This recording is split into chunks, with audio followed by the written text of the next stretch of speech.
Oui, bonsoir, chers compatriotes. Bonjour pour certains, dépendamment de où vous êtes. C'est Bertin Badiambile de progresrdc.net.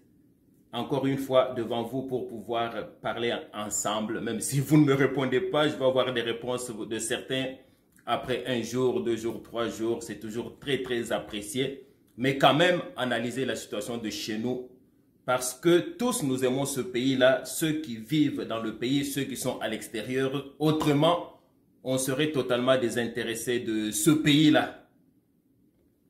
Aujourd'hui, nous allons analyser quelques points d'actualité. Je vais parler pas trop longtemps sur la sortie du cardinal Ambongo. On va parler de la situation de Jean-Marc Kabonde. Je pense que ça fait plusieurs jours que on ne parle que de cela, tout le monde est en suspense, voulant savoir qu'est-ce qui va arriver, c'est quoi la suite des choses. Pourquoi ne pas aussi parler du projet de 145 territoires sur lequel le chef d'État est en train de travailler avec les ministres intéressés. Sur la sortie de Ambongo, je n'ai pas vraiment grand-chose à dire. Je pense tout simplement que quelqu'un de son niveau ne devrait même pas commenter la phrase du président parce que je suis sûr et certain qu'il a très bien compris qu'est-ce que le président voulait dire. Donc, on laisse ça aux jeunes journalistes qui sont payés pour pouvoir quand même attaquer le pouvoir. C'est tout à fait normal, mais je ne pense pas que le cardinal devrait intervenir sur ça parce qu'il est très intelligent. Il sait très bien de quoi le président a parlé. La situation de Kabonde. Commençons par qu'est-ce que j'aime dans cela. Ce que j'aime, c'est le fait que nous sommes dans un pays démocratique ou que nous voulons devenir vraiment de plus en plus démocratique parce que nous savons d'où nous sommes partis. Et donc, je ne vois pas le problème si quelqu'un comme Jean-Marc Kabonde veut se dissocier même de l'UDPS, de Tshisekedi. C'est dans ses droits de pouvoir le faire.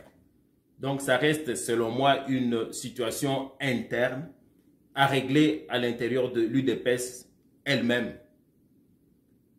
La seule chose qu'on ne voudrait pas, si lui décide, par exemple, de quitter l'UDPS, nous voudrions que le président reste au moins fidèle à ses principes que l'on a remarqués depuis le début de sa présidence, c'est-à-dire respecter les droits et libertés des autres, comme il l'a fait jusqu'à présent. Nous n'avons pas vu un opposant en prison pour le simple fait qu'il est opposant. Ceux que nous avons vu éventuellement être attaqués ou approchés par la justice, c'est à cause de leurs propres méfaits. Nous ne voulons pas voir la situation de Katumbi qui a quitté le PPRD, voir tout ce qui est arrivé jusqu'au moment où il a fini, n'est-ce pas, en exil. Ça, on ne veut pas voir et nous sommes au moins conscients que nous n'allons pas voir cela. Et parlant de Jean-Marc Kabonde, pourquoi ne pas parler en même temps de proches du président dont on parle beaucoup ce dernier temps. Certains, peut-être dans le scandale, ils ont détourné de fonds, etc. Une chose certaine, c'est que le Congolais, la mentalité du Congolais est pourrie depuis très longtemps. Oh, ça ressemble à la phrase que le président a dit, n'est-ce pas, que le Congo est déjà mort depuis longtemps là. Et ça serait prétentieux prétendre que l'UDPS, c'est la classe des gens propres et très honnêtes qui ne peuvent jamais rien toucher. Ça serait faux. Et même prétendre qu'il y a un parti politique où tous sont tout à fait intègres, c'est faux. Que ce soit dans l'UDPS, que ce soit dans les autres partis de l'opposition, on va retrouver des Congolais dedans. Et nous savons c'est qui le Congolais. Et j'ai fait une émission, ça ne fait pas longtemps, dire que la classe des gens qui se retrouvent en République démocratique du Congo, c'est la politique. Tant que cela est toujours comme ça, là, les gens vont venir en politique avec l'idée de s'enrichir. Ça ne va pas être une mission. Donc, de tels actes vont se reproduire souvent. Ça, c'est, je dis, quelque chose de façon générale. Donc, on ne peut pas prétendre.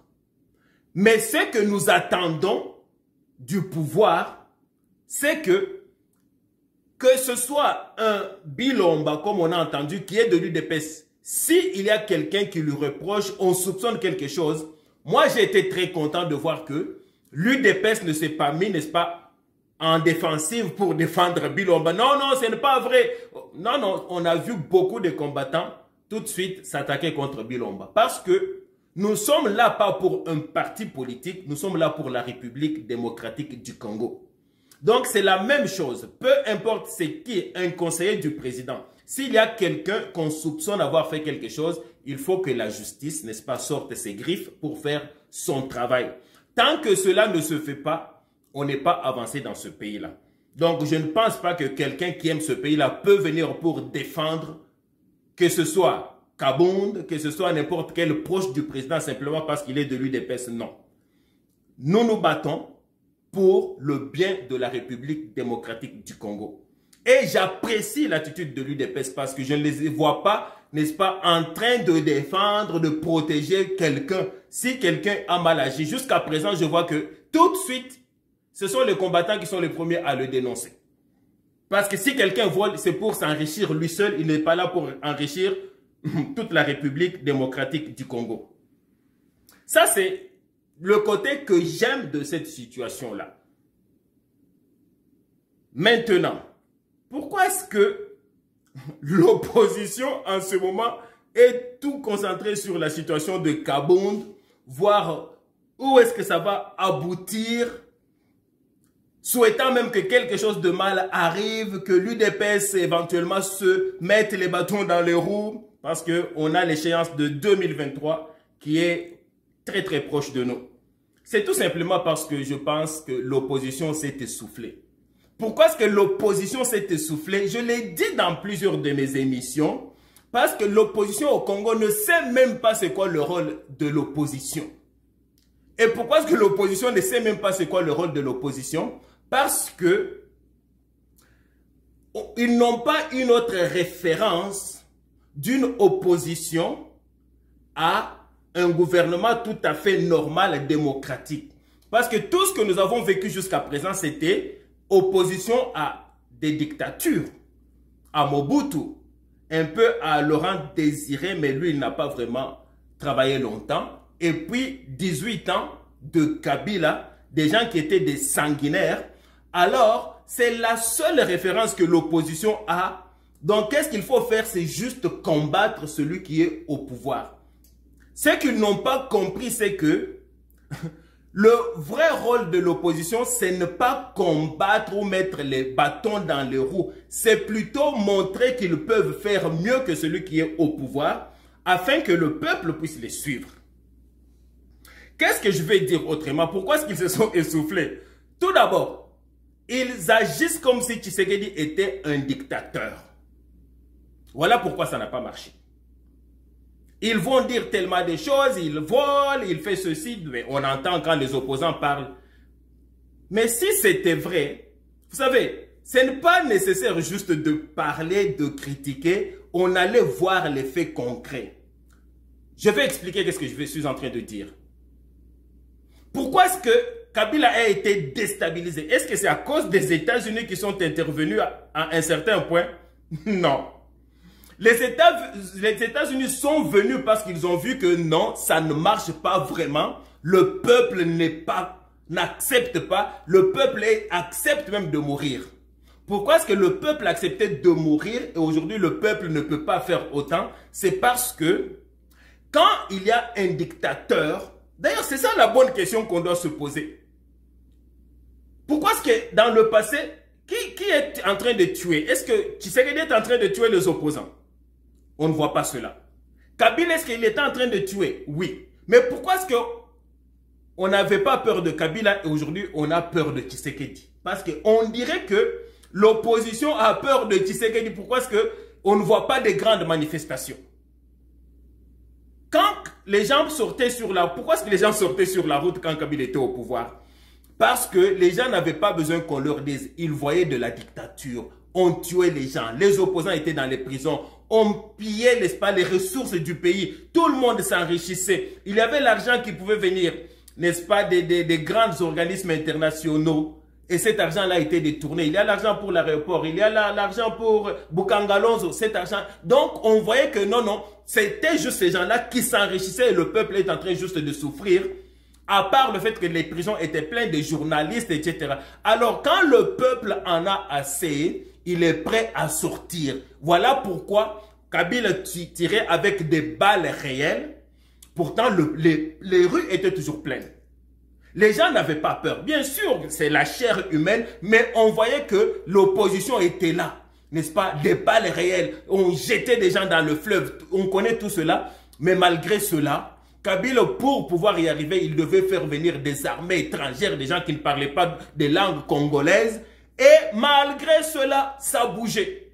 Comment expliquer qu'aujourd'hui, vous dites qu'on a un dictateur, il ne tire pas, on n'a jamais vu de balles réelles, on ne connaît pas des morts, il n'y a pas des opposants dans des prisons. Les deux personnes que je connais qui sont dans des prisons, ce sont ceux-là qui ont pas mal parlé du président, parce que beaucoup de gens parlent mal du président chaque jour, mais ils ont fait des menaces physiques. Vous connaissez de qui je parle. Ces gens-là sont en prison, mais ça, ce n'est pas, on ne peut pas parler de la dictature. Et puis, ce n'est même pas des opposants, là, ce sont des petits journalistes ou des petits enfants qui ont été envoyés pour parler là. Comment se fait-il que maintenant qu'on tire juste de temps en temps un peu de gaz lacrymogène, les gens fuient. Avant, on tirait des balles réelles et puis il y avait encore beaucoup plus de gens dans les rues et ça faisait peur à Kabila. Comment expliquer cela si on était en face d'un dictateur? Parce que les gens comprennent que ce sont des mensonges. Donc, il n'y a pas cette dictature-là. Voilà pourquoi il y a des gens qui n'ont même pas honte de dire « Ah, on m'a mis des doigts partout ». C'est ça la dictature, les doigts, ou bien la dictature, ce sont des balles réelles. Donc, l'opposition s'est essoufflée. Pourquoi? Parce que ils ne savent même pas comment est-ce qu'on peut faire opposition à un démocrate. Donc, des mensonges ne vont pas tenir. Donc, il fallait attaquer Tshisekedi. Pas là où lui, il est fort, parce qu'il n'est pas en train de tuer. On a même vu beaucoup de gens autour de lui. Ça, c'est ce que n'importe quel dictateur n'aurait jamais supporté. Les gens autour de lui, combien sont morts? Combien de ses conseillers sont morts? Est-ce qu'on a vu des représailles pour voir que, ok, au moins on a arrêté 3, 4, 5, 6 personnes qui étaient soupçonnées? Parce qu'un dictateur, là, il va ramasser tout le monde, même les innocents, juste pour vous donner, n'est-ce pas, une leçon, pour vous donner un avertissement. Il va en tuer et puis c'est tout. On n'a rien vu de tout cela. Voilà pourquoi la tactique que l'opposition est en train d'utiliser, ça fait que, qui parle même de l'opposition aujourd'hui? Les Fayoul ou les Katoum, ils ne savent même pas par où commencer pour faire peut-être une manifestation. Parce que l'opposition ne veut pas seulement dire manifestation. Ça, c'est quand on était dans la dictature. On n'est plus dans la dictature aujourd'hui. Et c'est clair. Et en voilà les preuves. Quel est le rôle de l'opposition? Qu'est-ce que les opposants auraient pu faire qui aurait attiré un peu le cœur du peuple congolais? Ils auraient dû, parce qu'en termes de démocratie, évidemment, ils ne sont pas capables de battre Tshisekedi. Mais peut-être ils devraient prouver que nous, là, on peut faire mieux que lui. Voilà qu'est-ce qu'on est en train de faire pour le bien du pays. Et je vais y revenir dans pas longtemps. Le programme de 145 territoires. Quoi attendre du président Tshisekedi? Quoi attendre de ce programme-là? Parce que si vous réfléchissez très bien, il y a ou bien mensonge ou bien ignorance de la part du peuple congolais, des opposants inclus, sur quoi attendre d'un président, quoi attendre d'un programme pareil. Parce que ce qui va toujours revenir, c'est oui, mais il a fait ça, vous dites que le budget maintenant est à 11 000, les recettes augmentent, etc. Mais nous, on ne le voit pas. Qu'est-ce que ça veut dire, le voir? Donc, le Congolais est en train de dire, si on analyse, plus je pose des questions, je comprends qu'il est en train de dire, dans mon assiette, je ne le vois pas. Voilà tout. Ah, il n'y a pas d'eau, il n'y a pas d'électricité, il n'y a pas de route. Laissez-moi vous dire quelque chose, chers compatriotes. Avec ce programme-là de 145 territoires, qui est un très bon programme, si c'est bien fait, avec un bon suivi et sérieux, il y a beaucoup de chances que l'objectif va être atteint. Il y aura éventuellement de bonnes infrastructures qui vont être construites, peut-être encore des hôpitaux ou des centres de santé de qualité, peut-être ça va aider encore un peu des écoles, peut-être de l'eau et de l'électricité. Et cela, je suis sûr que le président, avec les moyens que le pays a, est capable de l'atteindre. Et même quand cela va être atteint, ça n'apportera rien dans l'assiette du Congolais moyen. Le budget de la République démocratique du Congo, là, je suis sûr et certain que si le président continue à travailler tel qu'il travaille là, 2022, on parle d'environ 11 milliards de dollars US. Je suis certain qu'avant son prochain mandat, parce que je crois que s'il travaille fort, il y a plus de chances qu'il va avoir son deuxième mandat. Et si quelqu'un d'autre le prend, quelqu'un qui aime le Congo, je vais être très content. Je suis sûr et certain qu'on peut atteindre jusqu'à même 20 milliards de dollars, 25 milliards de dollars. Et même si on ne vole rien et qu'on fait ce qu'on doit faire avec ce budget-là, ça ne changera pas grand-chose dans l'assiette du Congolais. Pourquoi je dis cela? Parce que c'est ce à quoi on s'attend. C'est-à-dire qu'on a ou de l'ignorance ou de la mauvaise volonté sur quoi attendre du travail du président de la République. Est-ce que dans ce budget-là, il y a quelque part où c'est écrit que le président va distribuer maintenant de l'argent à chaque famille de la République démocratique du Congo pour qu'il ait de la... Parce que même si il y aura de l'électricité, de l'eau, il faut toujours payer. Même si les choses baissent les prix là, il faut toujours payer. Donc si tu n'as pas l'argent chez toi là, ça ne changera rien. Juste regarder combien de gens sont en train de fuir la France, l'Amérique, et ils sont retournés en République démocratique du Congo pour vivre. Parce que ce n'est pas parce qu'il y a des infrastructures, est-ce qu'il manque de l'électricité en Europe? Il manque de l'électricité au Canada, etc. Mais pourquoi ces gens-là sont retournés? Parce que ce n'est pas parce qu'il y a de l'eau, de l'électricité et que les routes sont faites bien, très bien là que l'argent, tout ça va tomber dans ton assiette automatiquement là. Non! La chose dont il faut parler, c'est quoi? L'emploi. Est-ce que c'est le rôle du président de donner l'emploi maintenant à tous les Congolais? Est-ce que dans le budget là, il y a... C'est quoi le pourcentage qui est réservé à la création de l'emploi? Et dans quel pays c'est un grand pourcentage du budget du pays qui est réservé à l'emploi?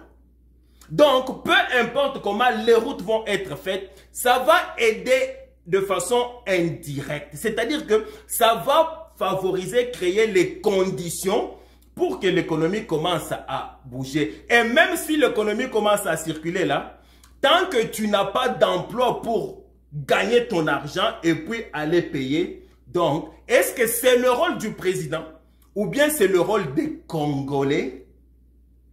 Le président a déjà compris cela. Voilà le rôle du président. C'est créer les conditions pour que tous les Congolais sans exception puissent faire leurs efforts pour gagner leur vie. Qu'ils puissent, est-ce que tous les emplois doivent être les emplois du gouvernement? Parce que le budget là de 11 milliards et de 20 millions là, et je vais dire 20 milliards éventuellement ou même plus là, les emplois que ça peut créer, la majorité des emplois c'est des fonctionnaires, des gens qui travaillent pour... Donc c'est pour payer les enseignants, pour payer les militaires, pour payer tous ceux qui travaillent pour le gouvernement, oui. Déjà ils sont mal payés et même si ça augmente là, ça va être pour cela, mais ça ne va pas être pour donner du... Voilà pourquoi... Le président comprend tout cela. Il a fait tellement des efforts pour aller à l'étranger, aller appeler les investisseurs. Au lieu que tous les Congolais l'encouragent, se mettent aussi au travail, fassent tout pour faciliter, parce que tous nous aimons ce pays-là. Qu'est-ce que nous avons vu? Des gens qui s'appellent des opposants, qui aiment le pays, mais qui étaient en train de faire de bruit, qui continuent à faire de bruit pour décourager les investisseurs. Qui continuent à parler aujourd'hui que dans l'Est, on tue du monde, etc. J'ai aimé là en 2000, je sais plus, 10, 11, 12, là j'étais à Sierra Leone. Un pays qui a été en guerre pendant des décennies à cause aussi de leurs ressources minières, le diamant spécialement. Le président, je ne sais plus comment il s'appelle, qui a pris le pouvoir dans ces années-là, lui, son travail, c'était faire venir les investisseurs. Et tous ceux qui pouvaient décourager les investisseurs, que ce soit à l'aéroport, que ce soit parce qu'ils vont leur demander trop là, ils allaient en prison. Les caméras étaient placées partout pour voir est-ce qu'il y a quelqu'un qui va demander à quelqu'un qui arrive de l'avion un 5 $, etc. Tout le monde avait peur. Moi, je pense que malheureusement, Tshisekedi n'est pas dictateur. C'est cela qu'il devrait faire. Quand on voit des journalistes là qui continuent à parler, oh dans l'Est ça ne va pas, etc. C'est quoi la conséquence directe? C'est que les investisseurs ne vont pas aller parce que eux s'en foutent si c'est nord, sud, est ou ouest. C'est République démocratique du Congo. Il y a l'instabilité, il y a la guerre, on tue les gens. Et puis ceux-là qui disent ne parlent jamais des avancées que les FARDC sont en train de faire. Jamais. Ils vont toujours parler de mal. Et puis, ils veulent dire qu'ils aiment le pays plus que Tshisekedi ou plus que tous ceux qui font des efforts. Ça, c'est vraiment ne pas comprendre, désolé, c'est quoi être opposant. Voilà le travail que... Moi, j'aurais voulu voir ceci. Ok, président, merci. Tu fais des efforts pour que la justice marche. N'attendez pas quelqu'un qui n'a jamais marché toute sa vie, là, qu'il commence à faire des marathons, là, non. Qu'on commence même à marcher, là, c'est déjà beaucoup. Parce qu'on était par terre là, paralysé. Donc que la justice commence à faire quelque chose, c'est bon. Que l'IGF commence à décourager les voleurs là ou les détourneurs là, c'est déjà quelque chose de fantastique. Donc il faut parfois apprécier le petit pas que l'on fait avant de commencer à courir là. On n'a jamais rien fait de notre vivant dans ce pays là et puis du coup on veut dépasser toutes les vieilles démocraties là. Non, commençons par faire des petits pas et apprécions-les. Donc, on doit commencer par dire, ok, Tshisekedi, tu fais ça très bien, très bien, très bien. Mais moi, ce que j'aurais voulu voir, c'est voir les opposants, les Fayoulou, en train de se battre aussi à l'étranger là. Et puis un jour, faire une grande annonce. Ok, moi, j'ai des amis aux États-Unis, j'ai étudié là-bas. J'ai une grande firme là, ils vont venir. On va créer une société privée là. Et des emplois, ça va donner 1000 emplois aux Congolais. Les gens vont battre les mains, on va, waouh! Voilà quelqu'un qui est capable de faire venir des investisseurs, de créer des emplois. Il va peut-être aider certains Congolais sur place à créer aussi leurs propres emplois. Voilà le travail de l'opposition. L'opposition n'est pas là pour mettre les bâtons dans les roues du président pour qu'il échoue. Comme ça, toi, tu vas prendre le pouvoir. Mais qui va voter pour toi quand il voit que tu n'aimes pas le pays? Parce que aimer le pays, c'est quoi? C'est ne jamais accepter qu'un seul Congolais meure, que les Congolais meurent de faim. Et Tshisekedi, toi, tu ne le fais pas bien là. Laisse-moi te montrer que moi, je fais bien, ils vont voter pour moi. Voilà, c'est ça que j'aurais voulu voir. Parce que ce n'est pas juste Tshisekedi qui doit travailler pour la justice, travailler pour la fin de la guerre dans l'Est, et puis travailler sur le projet de 145 territoires, etc. Et puis, à courir à gauche, à droite, chercher des emplois, et puis juste, nous tous, nous allons juste entrer sur ces emplois-là. Mais ça, c'est quel type? Ça, c'est ridicule. Le développement de la République démocratique du Congo dépend de tous les Congolais à 100%. Ce n'est pas juste une partie, ce n'est pas le président. Il a combien de bras, il a combien de cerveaux? Même si ce pays-là, aujourd'hui, le budget est arrivé jusqu'à 50 milliards de dollars là, ça ne changera rien si notre mentalité est toujours celle de rester comme ça que Tshisekedi développe le pays. Ah, mais les gens posent la question, mais oui, mais d'accord, où est le social? Et les gens meurent toujours de faim. Et il y a l'inflation. Est-ce que vous avez vu aux États-Unis, au Canada, il n'y a pas d'inflation? Quand je suis arrivé dans ce pays-là, je me souviens, le litre d'essence, c'était 48 sous. Aujourd'hui, on est à 1,50 $. Est-ce que ça veut dire que le pays ne fonctionne pas? Est-ce que c'est la faute du Premier ministre? Et le dollar, etc., le taux d'échange. D'ailleurs, j'ai vu un temps là où le dollar canadien était pareil au dollar américain. L'économie du Canada commençait à aller mal. Pourquoi? Parce que les Américains ne venaient plus au Canada parce que leur dollar n'est plus fort là. Parce qu'avant, ils venaient faire beaucoup d'affaires. Le problème n'est pas là. On perd le temps. Dans tous les pays du monde, l'inflation est là. Dans tous les pays du monde, il y a toujours le haut et les bas de leur dollar ou de leur monnaie locale. Ça, ce n'est pas le problème, la question. Donc, notre en ce moment, on regarde l'UDPS parce que le souhait de l'opposition, c'est quoi? C'est comme dans la Formule 1, là. Il y a toujours un pilote là qui n'est pas fort. Il compte sur quoi? Sur que le meilleur, le deuxième, le troisième, le quatrième tombe dans un carambolage là, qu'il fasse un accident comme ça. Ils sont tous tassés, déclassés et lui, il va sortir. Ça arrive rarement là. Ça peut arriver peut-être une fois sur, je ne sais pas là, 15 courses, 20 courses. C'est ça. Maintenant, il regarde qui? Ah, que dans l'UDPS, il y a des accidents. Que Kabound et Tshisekedi, et là, peut-être qu'ils peuvent mal fonctionner et puis nous, on peut émerger. Non. Le rôle de l'opposition n'est pas de continuer à parler mal de l'Est pour que les gens ne viennent pas. Mouzit, je suis content qu'il avait dit ça parce que les paroles que nous sortons là vont nous suivre toujours. Nous allons créer du désordre dans ce pays-là. Les investisseurs ne vont pas venir. Voilà ton amour pour le pays. Et quand tu vas le faire là, tu parlais à qui? Aux Congolais. Quand tu crées le désordre là, les investisseurs ne viennent pas là. Tu le fais contre qui? Tshisekedi. Est-ce que depuis ce temps-là jusqu'à aujourd'hui, Tshisekedi est mort de faim? Mais combien de Congolais meurent de faim chaque jour? Et tu veux qu'ils viennent voter pour vous? Voilà le type d'opposition que nous avons dans ce pays-là. Donc, laissons l'histoire des Kabound, des UDPS seuls, c'est leur sauce interne. La chose qu'on ne voudrait pas voir, c'est voir un Tshisekedi, si jamais Kabound, dans ses droits, il est congolais, s'il veut faire son propre parti politique, qu'il en fasse. Il y en a qui disent qu'il y en a beaucoup qui ont déjà fait de partis dans le passé, ils sont partis après un temps, on les a oubliés, et c'est la vérité. Il se peut aussi que s'il part, on l'oublie. Il se peut aussi qu'il ait du succès. Ça ne change absolument rien. Qu'on l'oublie ou qu'il ait du succès. Tout ce que nous ne voulons pas voir, c'est que les erreurs du passé puissent se reproduire encore. S'il le fait, on veut voir comme le président Tshisekedi respecte les opposants. Ils ne sont pas en prison. Il n'y a pas de dictature là. Jusqu'à présent, je n'ai pas encore entendu quelqu'un là me dire « Ah, telle part, il y a eu les gens de l'ANR ou de tels qui sont allés tuer du monde là. » Je n'ai pas entendu. Des petites chicanes là que, ok, tel policier là, ça on les voit partout, rassurez-vous. D'ailleurs, il y a plus de déboires aux États-Unis avec la police plus qu'en République démocratique du Congo. Vous le savez très bien. Parce qu'aujourd'hui, il n'y a rien qui se fait quelque part qui n'est pas connu partout. Pour conclure,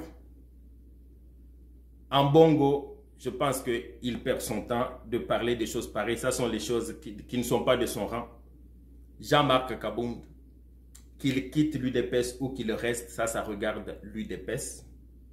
Tout ce que nous ne voulons pas, c'est qu'on ne veut pas voir ce qui s'est passé entre Katumbi et Kabila, parce qu'il a quitté le PPRD, et là, il est devenu méchant, il est devenu mauvais, on ne veut pas voir ça. Si les gens autour de Tshisekedi volent de l'argent, détournent des fonds publics, il faut qu'on en parle. Je ne veux pas voir les gens de l'UDPS commencer à les protéger. Et puis, de toute façon, nous ne l'avons pas encore vu. Mais ceux aussi qui en parlent, venez avec des faits concrets pour que on ouvre, n'est-ce pas, le procès. Goyi Kassanji a accusé Bilomba, mais on a vu qu'il n'y avait rien de sérieux derrière. Et malgré cela, j'ai vu que Bilomba était attaqué. Quant à l'opposition, il faut qu'ils apprennent comment faire l'opposition contre quelqu'un qui n'est pas un dictateur, parce qu'ils n'ont jamais été habitués à cela. Du président Tshisekedi, vous vous attendez à ce qu'il apporte à manger dans votre assiette, vous perdez votre temps. Ça, ce n'est pas le rôle du président. Il joue très bien sa part à lui. Il est allé faire le tour du monde pour venir chercher les investisseurs. Et les gens qui n'aiment pas le pays sont les premiers à commencer à tourner ça en blague pour l'insulter, pour se moquer de lui. Et il a fait le tour du monde. Mais il fait ce tour du monde-là pas parce qu'il a envie de monter dans des avions. On sait très bien que ce n'est pas le cas. Il le fait parce qu'il aime le pays. Ça, c'est garanti. Donc, que chacun apporte aussi sa part parce qu'il ne va pas faire tout ça tout seul. C'est ridicule. Tous les pays qui sont développés ont été développés. Les États-Unis par les Américains. Le Canada par les Canadiens. La France par les Français. Ce n'est pas un président qui a fait tout ce travail-là.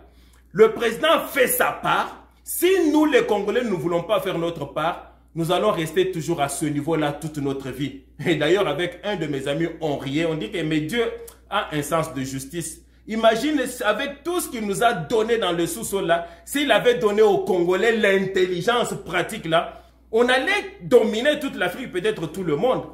Voilà pourquoi il nous a donné les ressources naturelles. Et aux autres pays, peut-être il a donné un peu de sens d'intelligence pratique. Et nous nous combattons. Nous mettons le rouge. Pour la première fois, nous avons un président congolais. 100%, nous sommes sûrs qu'il est congolais et qu'il aime le pays. Mais voilà comment nous lui mettons les bâtons dans les roues. Et je vais finir avec un extrait de la Bible que j'adore. C'est dans Matthieu 11. Tshisekedi, je le compare à quoi? À comment Jésus a comparé cette génération? À qui comparerais-je cette génération? Elle ressemble à des enfants assis dans les places publiques et qui, s'adressant à d'autres enfants, disent « Nous vous avons joué de la flûte et vous n'avez pas dansé. Nous vous avons chanté des complaintes et vous ne vous êtes pas lamenté. » Tshisekedi est en train de faire sa part. Et nous ne sommes pas en train de danser parce que nous attendons à ce qu'il joue de la flûte et qu'il danse. Il est en train de mettre de l'effort pour que l'ANR ne puisse pas déranger personne. Tu veux investir, viens investir. Mais regardez, nous sommes en train de le regarder pour que lui puisse jouer sa part, la flûte, et en même temps qu'il puisse danser. Chers compatriotes, merci beaucoup du temps que vous m'accordez.